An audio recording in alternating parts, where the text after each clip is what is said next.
नाथा जरदबस्थ' लांनानै जयनिं खालामहैनो हाया। बे एकर्डआ जोंनि थाखाय मालाबाबो सान्थि एकर्ड नङा। बर' हारिनि मेगननि मोदैया दिनैसिमबो बोहैगायाखै।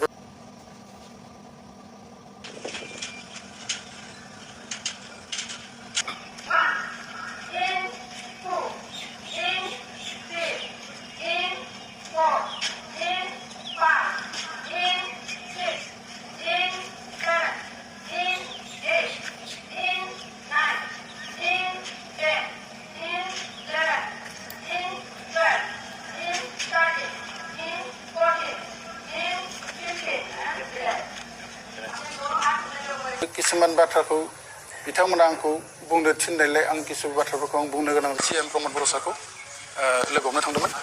प्रमद सारजों सावरायनो होनना थांनायावनो बिथांमोना आंखौ जर जबस्तियै जइन जाहोदोंमन आरो आं बिथांमोनखौ बुंखादोंमोन आंथ' दिनै जइन जानो होननानै फैयाखै, आं खालि सावरायनोसो फैदों। बेयावनो बिथांमोना आंखौ जर जबस्ति खालामनाय जादों आरो किसुमान बाथ्राखौ बिथांमोना आंखौ बुंनो थिननायलाय आं किसु बाथ्राफोरखौ आं बुंनो गोनां जादों। दिनैनि दिनाव रावखौबो नारा नाथा जरदबस्थ' लांनानै जयनिं खालामहैनो हाया। कख्लाबारिनिफ्राय क'क्राझारसिम मानसिखौ जरदबस्थ' गारियाव थिखांनानै लांनो हायो नामा? सोगोमसार बर' एबा सिबिन बर' बिथाङा बिपिएफआव थायो, इउपिपिएलआव थायो, बिनिफ्राय जेबो फारागथि गैया, बियो जेबो फेक्टर नङा। दा बुंनांगौ खोथाया नैबेसो, बिथाङा बुंदों जे प्रमद बर' सारनि खाथियावहाय माखासे खामानिनि खोथा लानानै बिलनि खोथा लानानै रायलायनो थांदोंमोन, बेवहायनो बिथांमोना जरदबस्तियै जइन होदों आरो बायदिसिना खोथा बुंहोदों होननानै।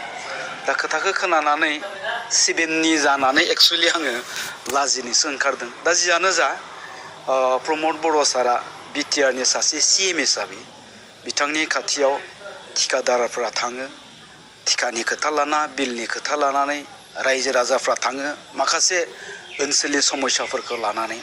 सिबिनाल' नङा, हाजार हाजार बेबायदिनो सानफ्रामबो गोबां मानसिफ्रा सिएम सारनि खाथियाव थाङो। दा सिएम सारनि खाथियाव थांदों होननानै बैफोर मानसिफोरखौ सोरखौबा जरदबस्थ'यै जइन होदोंमोन नामा? दा खुनु दिनथ' बेफोरबायदि जाफेराखै। दा आं बेखौनो बुंगोन, दा सिबिन बिथांखौबो जरदबस्तियै रावबो जइन होनो हाया, जरदबस्तियै रावबो खोथा बुंहोनो हाया। दा बिथाङा मा गोसो जानानै थांदोंमोन आरो मा गोसो जानानै फैफिनखो बे बिथांनि पार्सनेल बाथ्रा। दा जियानो जा खोथाया नैबेनो, सिबिएनआ बिपिएफआव थायो, इउपिपिएलआव थायो, बिनि थाखाय मोनबो फारागथि जानाय नङा। अबयसे बिपिएफआ जिहेतु आं दहाय बुंनाय बायदिनो पार्टि एक्टिभिटिसखौ कन्टिनिउ खालामनांगौनि थाखाय थाखा फैसा बाहायग्रा मानसि गैया हिसाबै बिथांखौ बाहायबोबाय थादों आरो बिनि बिनिमयाव बेनो 2025 मायथाइयाव केन्डिडेट होगोन होननानै बुंदोंमोन।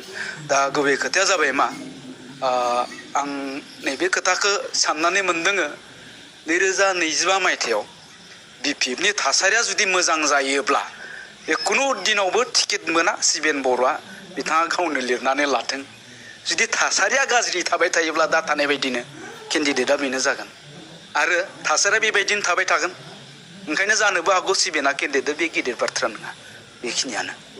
बे एकर्डआ जोंनि थाखाय मालाबाबो सान्थि एकर्ड नङा। दा जोङो आंनि नुनायाव जाबायदि केलकुलेसन खालामदों, जोंहा गोजोननाय गैया हिसाबै बिटिआरनि सिएम प्रमद बर' बिथाङा जेबायदि बुंदों एक्स इन्डिभिजुवेलफोरखौ जोङो हाग्रानिफ्राय लाबोनानै न' दोनफैदों होनदों, बेफोर सोदोबा नंखायथार।